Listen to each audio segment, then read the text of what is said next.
With me now is Scott Reid, CTV News political commentator and former director of communications for Prime Minister Paul Martin. Good morning, Scott. Morning, Lauren. So talk to me about some of the highlights that we heard from the Prime Minister just now. Well, a pretty explicit expression of support for these U.S.-led strikes on Iran, you heard there, and in the written statement that was issued earlier this morning as well. Very strong condemnation of the Iranian regime. And if you want to parse his words very tightly, I suppose you could say that he was trying to restrict his focus to the nuclear program of Iran, stopping that and stopping the regime with its threats of terrorism that pose security dangers across the Middle East and elsewhere, as compared to, say, calling explicitly for regime change. But I think it's pretty implicit that regime change is now in the air, and it appears to be at the core of America's objectives. Scott, in the Q&A following his speech, he was asked about whether Canada had considered being involved itself in this attack or this conflict, and he responded by saying he never envisioned Canada would be a part of this kind of attack or escalation. What are your thoughts on that?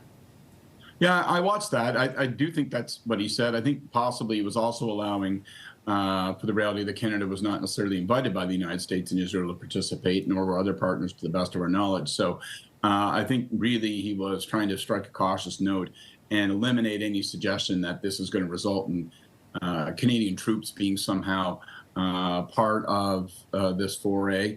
The Americans have indicated that this is the beginning, not the end, that this is going to be a multi-day operation, that the bombing will be extensive and intense. So I think all the Prime Minister for now is signaling is we're not going to be part of that. We haven't been included in the military planning. Certainly we're not going to be using our own assets or our own troops in this effort.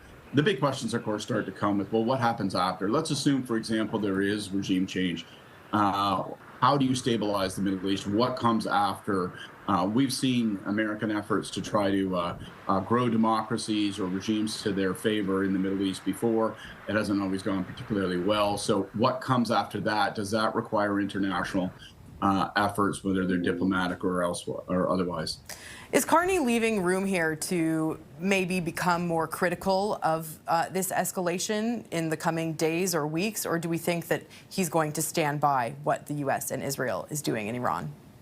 It's a really interesting question. I think you'd have to read hard to locate that within the statement that he made today. I don't think there's much of a hint of criticism, as I mentioned earlier. Possibly, if you wish to parse the words very, very carefully, he's stopping short of calling for regime change. He's stopping short of anything beyond the objectives of halting the nuclear program and trying to bring an end to an explicitly terrorist regime. But look, no one's going to cry tears for the Islamic Revolutionary Guard Corps. These are bad people. They've been bad people for a long time. The question is, what comes next? What will the stability of the Middle East look like? There, possibly, we could see disagreements between Western countries, including Canada and the United States. But as of today, I don't think, focused on this operation, doesn't look to me like Canada is dissenting at all. All right, Scott, thank you so much for that.